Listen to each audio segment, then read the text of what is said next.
Good morning and welcome to Worldwide Wisdom. Wouldn't it be lovely to get your prayers answered? Chuck, how would you feel about getting your prayers answered every time? I did. Oh, he did. No, I didn't. I didn't pray for that. Well, you got to watch what you pray for. Every prayer is always answered. Sometimes the answer is no. You got to watch what you pray for. Sometimes the answer is no. Well, how do you get your prayer answered positive? Wouldn't it be nice, Steve, to be able to get your prayer answered on time every time? There are 3 people in Jewish history who did so. Abraham. Not Abraham. Let's try. Sarah. Moses. No. Moses, yes. I mean, keep it guessing. Keep it going. One of them is a Gentile in this week's Torah portion. One of them is a Gentile in this week's Torah portion. Let's take a look. What page are you I'm on page What world are you in? 139. Here it is. Page 139. What happens is at the beginning of the Torah portion this week, Parshas Chayei. Good morning, friend from North Florida. The beginning of the Torah portion begins with the passing of Sarah. She passes away, and she's at the ripe old age of 127 years old.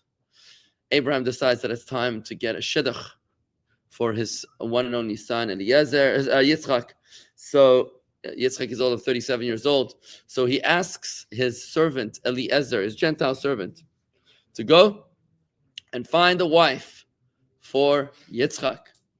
Yitzchak travels from Beersheba, I think that's where they were in Beersheba, in the south of Israel, all the way through to Iraq. 7 Springs. Yeah, he crossed over the rivers, the Tigris and the Euphrates, and he went all the way to Aram Naharaim, which is somewhere in southern Iraq. Now, it's quite a journey. How long does it take to, is that direct flight from Beersheba to Aram Naharaim? I don't think so. Right? For 50 years, there were no direct flights between Tehran and Tel Aviv. This past summer, the only flights out of Israel were direct flights to Tehran.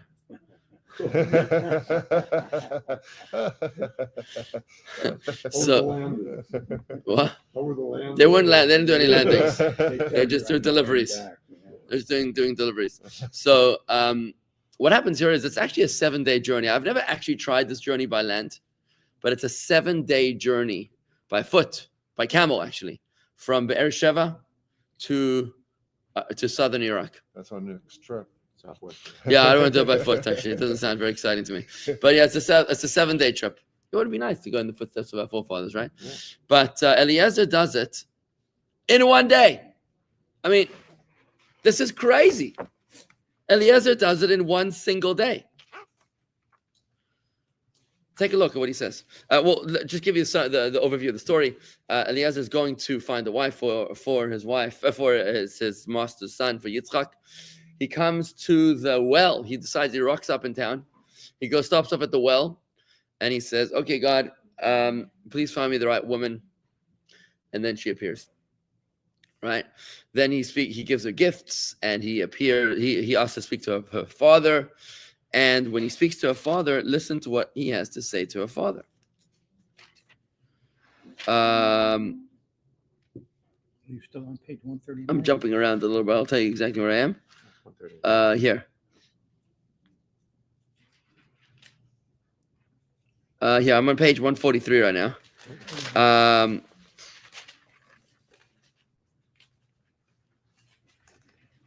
I'm just finding the exact words that I'm looking for right now.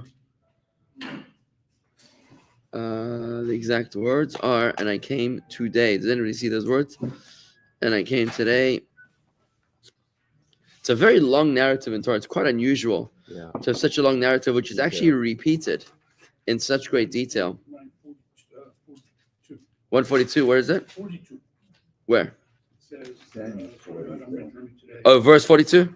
Oh, very good. Fantastic. Good. Verse 42. So on page 143, it says like this. So Eliezer meets the parents, right? Let's start at verse 33 on page 143. Food was served, but Eliezer said, "I will not eat until I've spoken my peace." Laban said, "Speak." Good thing he didn't eat first, because they wanted to poison him. They wanted to poison him and steal his wealth that he came with. Eliezer began, "I am Abraham's servant." What a great way to start a conversation. I am Abraham's servant. Now, you see over here the coarseness of the English language. Here you see the coarseness of the English language, because in the original Hebrew it says, Vayomar, and he said, Eved Avraham Anochi, the servant of Abraham am I. In English, it says, I am Abraham's servant. What's the difference? They say you shouldn't start your sentences with I. You start too many sentences with I, you get a problem. Somebody once wrote a letter to the Rebbe complaining that she had no friends. So all the Rebbe did is that he circled the first word of each paragraph. And that was our answer. The Rebbe pointed out that you're a little self-absorbed. Maybe that's why you have no friends, right? So in English, it says, I am Abraham's servant. But in the original Hebrew, Eved Avraham Anochi, the servant of Abraham, am I. It's like Manis Friedman said here in Shabbos, instead of saying, I love you, where you are the afterthought, and I am the dominant, turn it around and say, you I love. You I love. Say it that way, right? Anyways, God greatly blessed my master, and he prospered. He granted him flocks, cattle, silver, and gold, bondsmen and bondswomen, camels and donkeys. What are bondsmen and bondswomen? Are they like mortgage lenders? I'm joking. My master's wife, Sarah, bore my master a son, and after she had grown old, and he gave him all that he owned. At this point, Eliezer showed them the document attesting to this fact. My master bound me by an oath, do not take a wife of my son from amongst the daughters of the Canaanites in which I live, unless you go first to my father's house, to my family, to select a wife for my son from amongst them, propose the marriage to her, and if she refuses to come back with you, then maybe we could look into the locals. I said to my master, in that case, an angel certainly approached me and asked me to give my daughter to your son as a wife. He was hoping, Eliezer was hoping, that Yitzchak would marry his own daughter. For the maiden whom I shall choose from amongst the family members in Haran will certainly not agree to come back with me. I mean, he was clearly a pessimist, right? Or maybe he was trying to influence the deal. He very much wanted his daughter to marry Eliezer. But Abraham said to me, God before whom I've always walked will send his angel with you and make your mission successful. That's pretty cool to have his angel go with you, right? Is that nice? And you will take a wife of my son from amongst my family members and from my father's house. So Abraham's faith is strong. He's like, listen, dude, don't mess with me. God is going to provide. It's going to be good. I'm not afraid of Mamdani, nothing. It's going to be all right.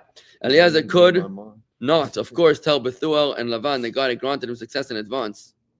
So he only said that God promised to send his angel with him rather than before him. There's another nuance here. Earlier, when Abraham was actually sending Eliezer, he said, and God will send his angel before you. That's quite a nice assurance of success. But here, when he recounts the story, Eliezer is talking to the father-in-law. He says, God, that Abraham said to me, God will send his angel with you. Why did he change it?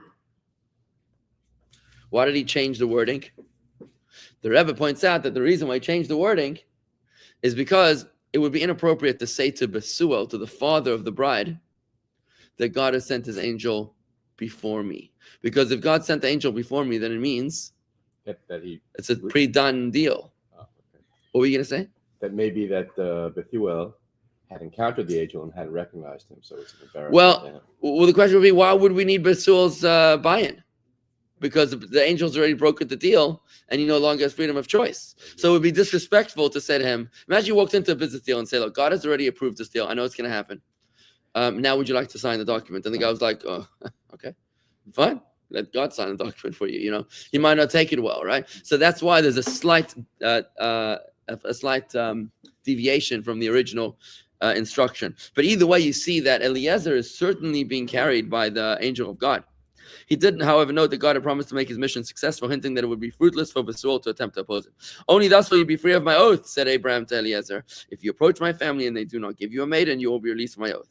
So I set out on my journey today, and I miraculously arrived today at the spring. Today, it's a 7-day journey. Unbelievable. How does that even happen? Even though the journey from Hebron, it was Hebron, it wasn't Beersheba. The journey from Hebron to here normally takes more than 1 day, much more, 7 days. I said, oh God of my master Abraham, if you will crown this mission that I'm undertaking with success, here. So basically, I mean, he arrives in 1 single day. That's a concept called Kvitzas Haderech. James, we're using a Chumash. This is the Chumash, it's the Bible. We're using the Kahot version of the Bible. Interesting. It happens, says that the Japanese did not have a word for I until it became westernized. It was always we until the West influenced them. That's interesting. I think there's an island somewhere in the Pacific or the Indian Ocean that they don't have a term for possession. Like they don't have an apostrophe for possession. You know, Steve's car, right?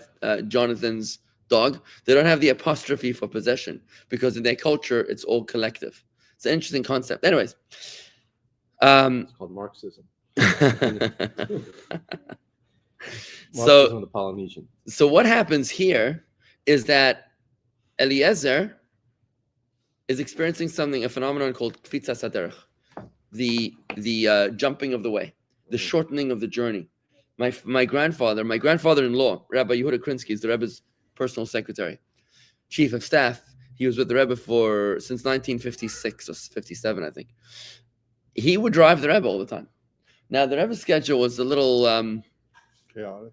I wouldn't say chaotic, disrespectful, Full. but I would Full, say yeah. extremely full. And the Rebbe was maybe unexpected. Mhm. So when the Rebbe said he wants to go somewhere, the Rebbe Krinsky would go, right? Now, sometimes the Rebbe would often go to visit his father-in-law's burial site, the Ohel in Queens. He'd go there often and he'd be there as long as he needed to be there. Sometimes he came back on a Friday afternoon, not considering the traffic. Now, there's a problem because it takes 45 minutes to get from the Ohel to 770 in traffic in rush hour on a Friday afternoon. And there's 15 minutes left. So what are we going to do? So Krinsky's like a true chassid. He gets in the car and he puts the pedal to the metal, right? He guns it. He tells the story that he turned on Springfield Boulevard to get out of the Queens Cemetery. And as he turned onto Springfield Boulevard, he's on Eastern Parkway. He says what? He's on Eastern Parkway in Oh, Brooklyn. You're right. And he's like, okay. You know what happened? But he was there and I mean, you can ask him the story. It's a good story. But there was some sort of a kfitzas haderech, a jumping of the journey. So clearly, Eliezer is experiencing divine intervention in the most extraordinary and beautiful way. But the story gets even better when you look at the prayer that he makes on page 139. Let's take a look at the prayer. So we're going back a little bit. This is the original narrative. It's not the retelling of the story that he tells to the father of the bride, right? It's the actual occurrence of the events. What happens is he shows up with his 10 camels, and he's got the bill of ownership of all of his master's possessions. Eliezer's Avram's possessions have been given to his son Yitzchak as a gift in order to entice the bride to want to marry, right? So here's what happens. Eliezer shows up in the middle of the page, 139, verse 12. He said, "Oh God, God of my master Abraham, arrange events for me this day such that you grant a favor to my master Abraham. Here I stand by the spring of water, and the daughters of the townsmen are coming out to draw water. Let it be that the maiden to whom I say, please tilt your pitcher so that I may drink, and who replies, drink, and I will also give your water to your men, and camels will be the one to whom you have designated for your servant Isaac." I mean, that's quite a tall order. I'm going to ask one maiden here for a drink. And if she says, you want a drink? I'll give you a drink. I'll give all your men a drink and all your camels a drink. I mean, I've never given a camel to drink, but I'm going to safely assume that it's more than a glass of water. Pretty minimal criteria for choosing a wife. Yeah. I mean, this sounds like a whole day operation here. I call it that's maximum. This sounds like a 1099 job over here. I mean, this sounds like she's going to need to hire people. I mean, this is a serious operation. It's a contract. You, your men, and your 10 camels? How much does a camel drink, for heaven's sake? I wouldn't even know. Mordechai, how much does a camel drink? What do you think? No. Wow. Voila. 42.7 gallons. 40. Stop. 42.7 gallons. All right, fine. Find out. So let's see. So she will be a fitting match because her demonstration of considerateness and generosity will prove that she's worthy of becoming a part of Abraham's household. Let her be from his family and a suitable companion for Isaac. Thus, I will know through her that you have acted kindly with my master. He basically gave God a test.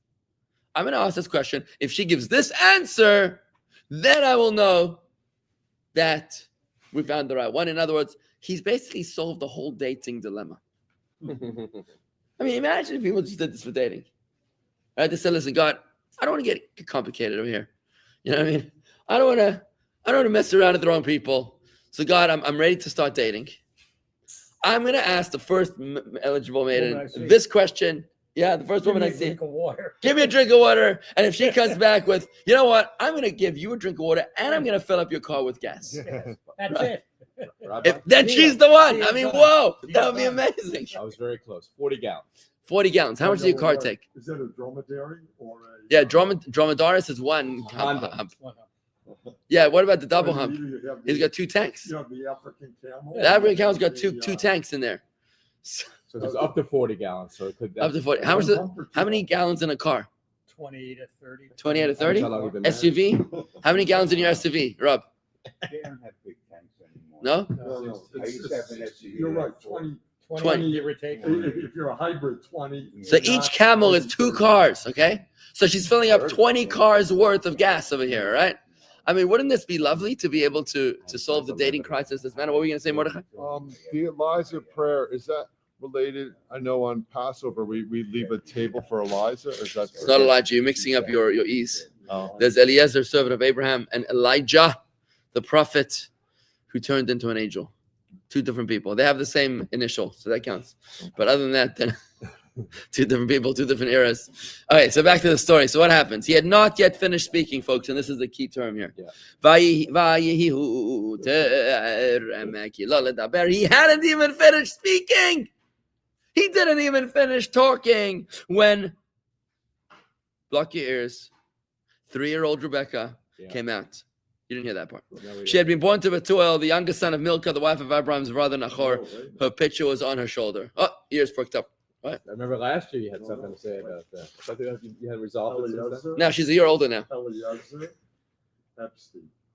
Oh no! Oh, Come yeah, on. yeah. You Does prick. it say in the text 3 years old? No, it does not say in the text. Okay, Years so old. there you go.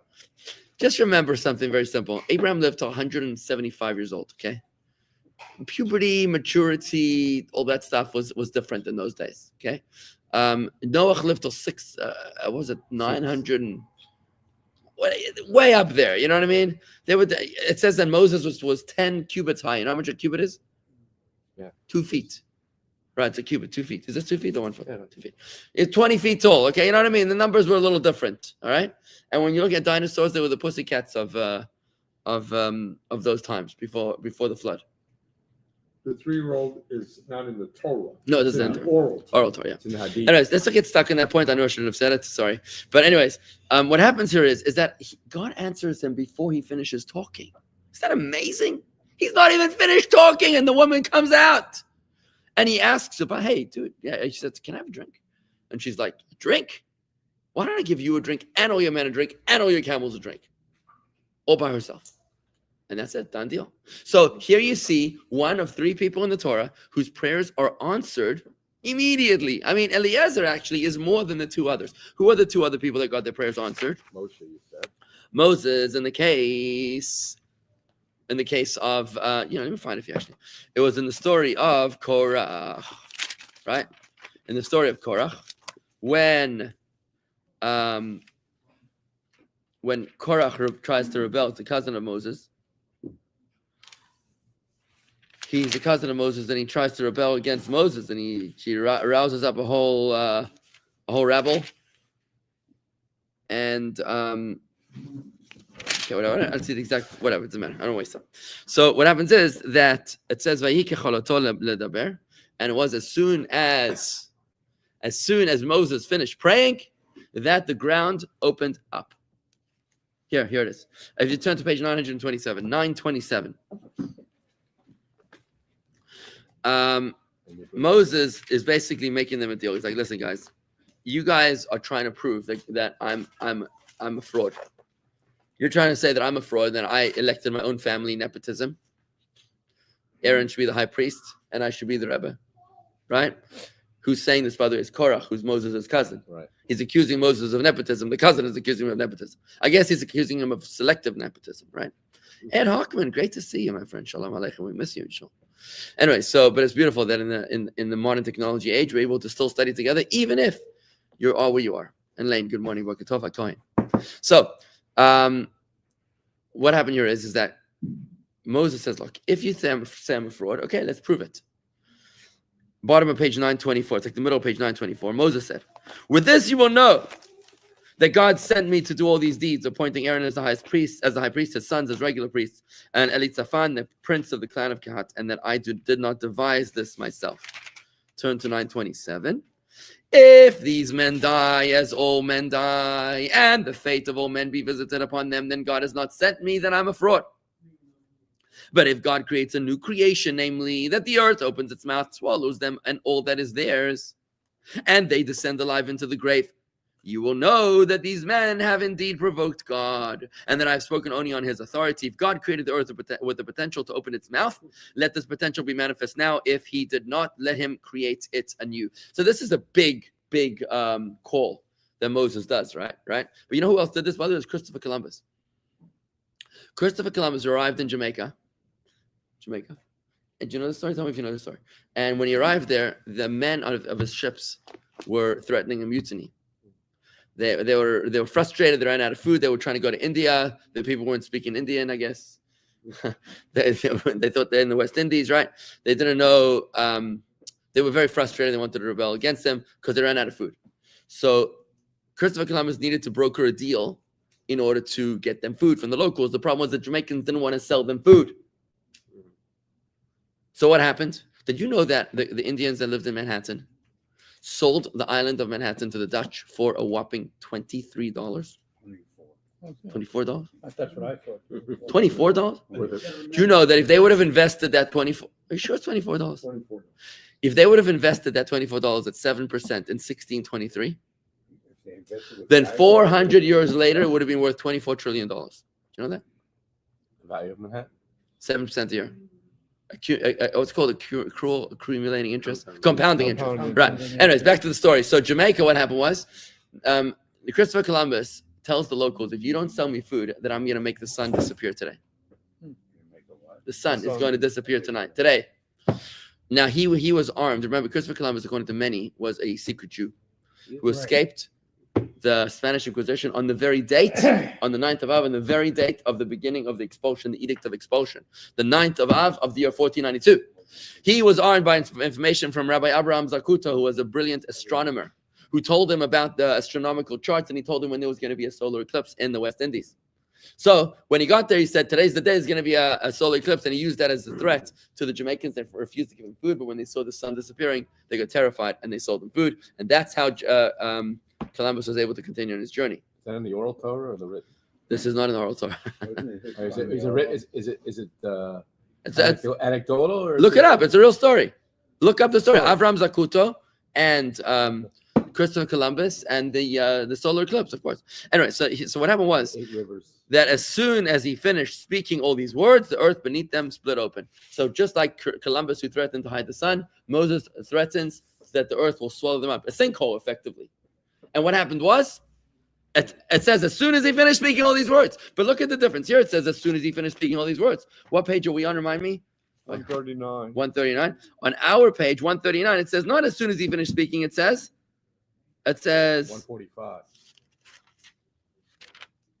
Why 145? No, you're on The initial 139. Here. Verse 15 on 139, he had not yet finished speaking to when the 3-year-old Rivka came out, right? In other words, so Moses was, as soon as he finished speaking, the sinkhole opened. In the case of Eliezer, was before he even finished praying. God answers him. How does this happen? The last one is not in the Torah, it's in the prophet, in the Tanakh, where it says that Shlomo HaMelech was asking for the inauguration of the Holy Temple, and he wanted a sign that all the hard work of the people that was blessed by God. So it says, as soon as Solomon finished praying to God, the fire descended out of heaven. There was like a lightning strike. This is in Chronicles 2, chapter 7, the beginning of chapter 7. It says that as soon as he finished praying, the fire came out of heaven and lit up the altar. So that's how they knew God is with us, right? So the question is, why these 3 people? It's quite an unlikely bunch. I mean, Moses and Solomon, fine. You know, some of the holiest Jews who ever lived. But Eliezer, he's not even Jewish. How does he fit in here? And how does he get a prayer before them? Like, what's going on over here? The Rebbe points out that actually what's going on over here is that it wasn't the content of their characters, but rather the color of their skin. I'm joking. No, it wasn't the content of the characters. It was the content of their prayers. That was the reason for their expedited response, because all three of them had a single theme in their prayer. They had a uniting theme in their prayer: the prayer of Solomon for the Holy Temple, the prayer of Moses for the sinkhole, and the prayer of Eliezer for the wife. Why were they all the same? The reason they were all the same is because each one of them was praying for God's presence to be revealed in this world. In the case of King Solomon, he was praying that God's presence should descend in space. Should descend into the space of this world. That's what he was praying for. He was praying that the place of the Holy Temple, Jerusalem, the Temple Mount, should be designated as a place where God can dwell in this world. That's the purpose of the Mikdash, V'asuli Mikdash, V'shachanti V'socham, and they shall build for me a temple, a sanctuary, and I shall dwell amongst them. This is a place where God was manifest. Remember that infinity was manifest in the Holy Temple, inside of the Holy of Holies. Why? In the Holy of Holies, remember there was the Ark of the Covenant, housing the 2 tablets of Moses, right, from Sinai. When you measured the Holy Ark, it was measuring 2.5 cubits length. But if you measured wall to the edge of the Ark, it took up no space. In other words, wall to wall and wall to the edge of the Ark, wall to the edge of the Ark was the same thing. So the Ark took up no space. It was there, it took up 2.5 cubits, but at the same time, it didn't actually take up the space. It was a miraculous paradox of existence, right?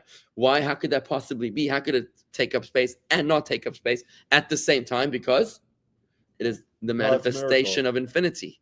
Just like the burning bush, which was burning and not being consumed at the same time. Just like the Hanukkah miracle, the Hanukkah oil, which was burning and not burning at the same, not being consumed at the same time. This is the manifestation. That's what a miracle is. A miracle is overriding the laws of nature. It is a place where God's presence is dwelling. This is the prayer of Solomon, that God should dwell in space. In the case of Moses was praying that God should dwell where? Within the person. He was saying, I need to prove to you that I'm not a fraud, and that I was chosen, in fact, by God, that God rests not only in a place, but that God rests in a person. That there is a Rebbe in every generation. Korach did not believe in a Rebbe. He was like, we're all good. We don't need a leader. We don't need a Rebbe. We don't need a Moses. We all can go direct to God Almighty. And Moses was saying, no, you need a Rebbe. That's I was chosen by God. And that's why it was so critical. Same exact theme the Rebbe points out, that he was showing the purpose of the sinkhole was to prove that God had chosen a person. This, by the way, is one of the 13 principles of faith, as documented by Maimonides, that God chooses to dwell his presence in a prophet. Right? Yes, Mordechai. Didn't God show his presence on October 7th in a sense, because it could have been a lot worse, because the miracle that they just only attacked from How did you feel that one, Rabbi? I'm busy right now. It's one way to look at it. I'm going to withhold comment on that Okay. for fear of creating Okay. Mutiny in Jamaica. No, look, Mordechai, with respect to your question, I think honestly, it's too recent. Mhm. It's too raw for us to talk about. I mean, we could probably talk about the Crusades. We could probably talk about the Spanish Inquisition like that. But for us to talk about, I mean, we still have hostages in Gaza. Open trauma. It's an active, open trauma. We haven't even resolved it. We don't even understand what President Trump is doing in the deal that he's making with the devil. I don't even understand that. What is he trying to make safe passage for these bloodthirsty terrorists that are ratted out in their holes right now? Why don't we smoke them out and kill these murderers? Right? We don't even understand. It's an active duty trauma. For us to comment on that, on what's actually going on, I think is I would gonna say emotionally insensitive. Okay, so I'm gonna withhold comment on that. Right? Is that fair enough for the lawyer? No. That's a Legal sport day. position? Good, thank you. Very well Abstain. said. Good. Fine. Finally, the last one, of course, is Eliezer. And Eliezer is interesting. So we can clearly understand why Moses and Shlomo are praying to bring Hashem's presence into this world. But the Rebbe points out that Eliezer's prayer was exactly the same thing. Eliezer is bringing the first marriage in the Torah to fruition. He's bringing the holiness of Yitzchak. This is the first guy born as a Jew in history. Nobody else in history was born Jewish. He was brised on the 8th day. He was known as an Ola Tamima, which means a perfect offering. He was offered upon the altar, and he was not allowed to leave the land of Israel, just like an offering of Ola is not allowed to leave the borders of the land of Israel. Yitzchak never, in fact, left the borders of the land of Israel. And who's he bringing him to marry? A girl from Iraq, right? I mean, yes, a relative, but she was growing up in the house of the corrupt Bethuel. Her father was trying to poison Eliezer. Lavan, who ends up bringing misery to the life of Jacob eventually years later in the Torah. I mean, she grows up as the rose amongst the thorns, right? And so what he's doing is the marriage of Eliezer and Rivka, the Rebbe explains, is a merger of heaven and earth. Our sages say that the reason why there's such a long narrative in Torah, the Torah spends so much time going through, first of all, the story of Eliezer. Then the recounting of the story when Eliezer talks to the father, he tells the whole story all over again. You know how many times the Torah could have just said, he showed up and he met Rivka. 4 words we could have said, right? Instead, we got 2 columns of Torah here, right?